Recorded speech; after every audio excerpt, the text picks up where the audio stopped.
I do a lot of different kind of gigs outside of Porcupine Tree, and one of the things I do is a lot of solo work. In the solo work, I'm not always in the position to take a band.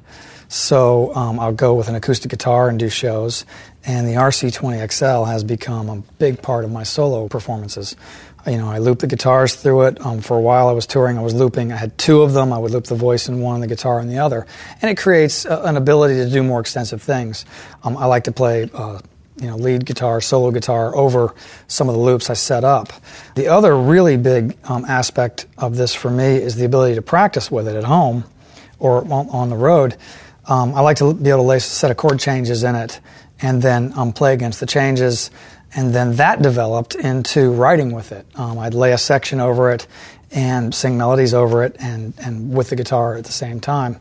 This has actually come into play in a lot of different aspects of how I create music.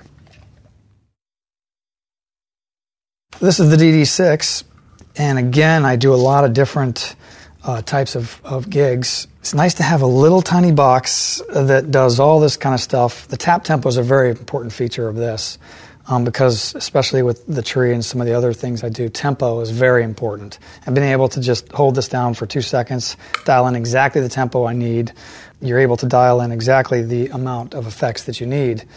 And all in a little tiny box like this has been a huge help. This one is always on my pedal board because I can set up 4 presets with it, exact tempos, and the delays are a little more colorful. So when I have the ability to carry something a little bigger on a pedal board or something like that, I'll refer to this one because there's a lot of ability to really dial in tempo and color and tone with the delays. So this one sees a lot of action when I need something a lot more precise, and I need a few of them. So the Giga Delay will come out at that point. The infamous TU2, can't leave home without it. Usually have one in the dressing room, sometimes one in the dressing room and the board, and when I travel, I've always got at least one of them with me. It's one of the most functional tuners I've ever used. It's fast. I've used several other tuners that on certain gigs, they weren't fast enough. It's accurate enough and fast enough, and then in sunlight, this is kind of a weird application, but some of the old tuners in sunlight would wash out. So I can just, in the middle of a daytime gig on a festival or something, I can just take my foot and move a little bit over the screen, and the LEDs are right there, and it's fast in between songs. So I think I've got 3 or 4 of them. So the TU2 has always been a part of the rig. The RT20 is one of my latest acquisitions. This has just been a fantastic color.